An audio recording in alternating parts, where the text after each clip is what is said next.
live anywhere, what country would you choose to live in? Back in August, Newsweek compiled a ranking of the 100 best countries in the world. They looked at 5 factors, for each of which they constructed a scale. The 5 factors were education, health, quality of life, economic dynamism, and political environment. When they had added it all up, they ranked them in order. Which country do you suppose came out on top as the best country to live in? I have Finland, Norway, and Sweden. Denmark, any other answers? Huh? Canada, okay. The answer is Finland. Finland was the best country to live in, but all of the ones that were given were in the top 10. I'll give you the top 10 in order. Finland, Switzerland, Sweden, Australia, Luxembourg, Norway, Canada, the Netherlands, Japan, and Denmark. These are the countries which, measured by objective standards, are the best places to live. And where, you're asking, is the good old USA? We rank just below the top 10 at number 11. That was a shock to many people. There is still a strong current of American exceptionalism in our way of thinking. In fact, Sarah Palin makes it an official part of her political position. And since the end of the Cold War, we have been used to the idea that the U.S. is the world's sole superpower. To think that we are not only not in first place, but not even the top 10 best places to live is disturbing. The New York Times columnist Thomas Friedman published a column in early September, September 11th in fact, looking at the meaning of this rating. He linked the Newsweek story to a recent piece by economist Robert Samuelson on the failure of educational reform, in which Samuelson said that the biggest reason why all the money put into schools has failed to show results is that the students today are not motivated to learn. Friedman asserts that the lack of student motivation is part of a larger problem that no one is talking about, a breakdown in values. Quote, "We had a values breakdown, a national epidemic of get-rich-quickism and something-for-nothingism. Wall Street may have been dealing the dope, but our lawmakers encouraged it. And far too many of us were happy to buy the dot-com and subprime crack for quick prosperity highs." Let me give you that again. Far too many of us were happy to buy the dot-com and subprime crack for quick prosperity highs. He contrasts the baby boomers unflatteringly with the World War II generation which preceded them. The greatest generation, forged in the trials of the Depression and the fight against Hitler, knew the meaning of sacrifice and deferred gratification, while the boomers, raised in the relative prosperity of the post-war country, sought only instant gratification and wanted to get things without paying for them or paying on credit. He holds up India and China as countries which have the right stuff that we no longer have. Quote, "China and India have been catching up to America not only via cheap labor and currencies, they're catching us because they now have free markets like we do, education like we do, access to capital and technology like we do, but most importantly, values like our greatest generation had. That is, a willingness to postpone gratification, invest for the future, work harder than the next guy, and hold their kids to the highest expectations." And so he ends up by saying this: "In a flat world where everyone has access to everything, values matter more than ever. Right now, the Hindus and Confucians have more Protestant ethics than we do. And as long as that is the case, we'll be number 11. So we have the supposed American decline.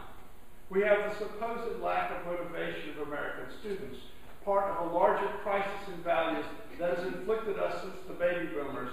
And this is all due to the Protestant ethic declining, except in countries which were never Protestant or even Christian to begin with. All of these are highly debatable problems. some questions about the value of work, which are relevant in this congregation as well as the rest of the country.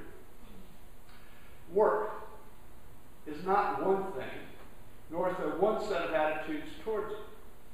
Many of you in this congregation are retired, and your attitudes toward work probably took a big shift when you left the workforce. Others in this congregation did not work outside the home and principally concentrated on raising children and supporting a wage earner. Some people have defined themselves by what they do for money.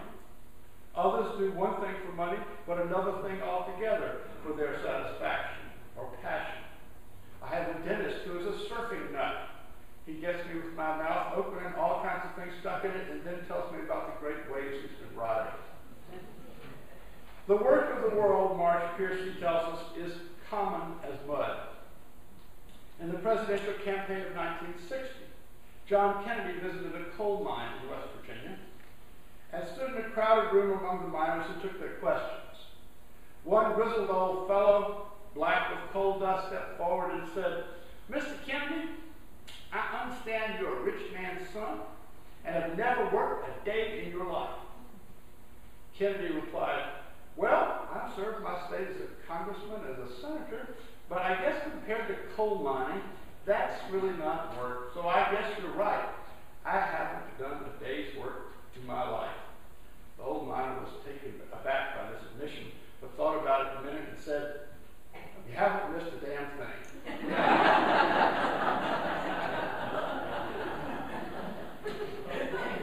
We extol the value of work officially, but we have all this anxiety about losing the work ethic, and that is exemplified by Friedman's column. Let's return to the term that Thomas Friedman used for this value, the Protestant ethic.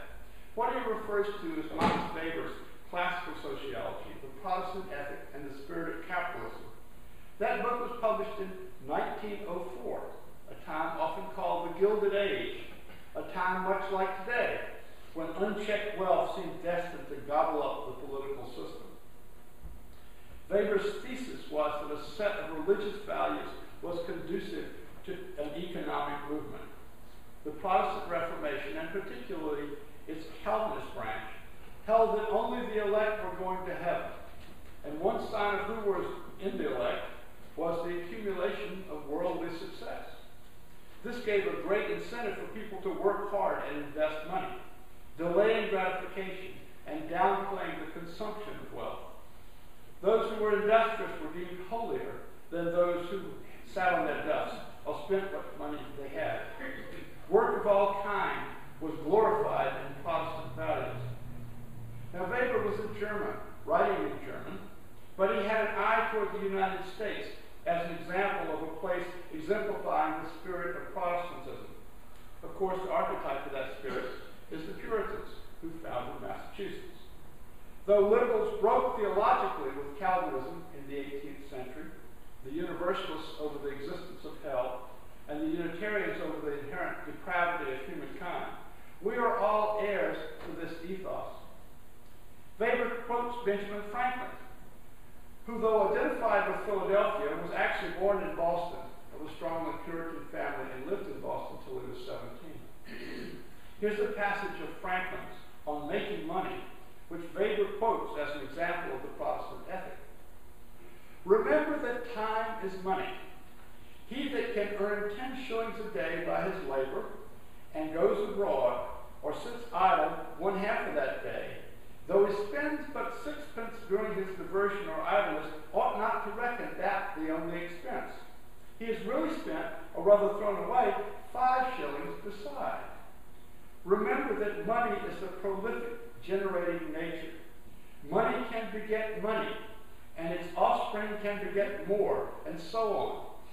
5 shillings turned is 6, turned again is 7 and 3pence, and so on, till it becomes 100 pounds. The more there is of it, the more it produces every turning, so that the profits rise quicker and quicker. He that kills a breeding sow destroys all her offspring to the 1000th generation. He that murders a crown destroys all that it might have produced, even scores of pounds."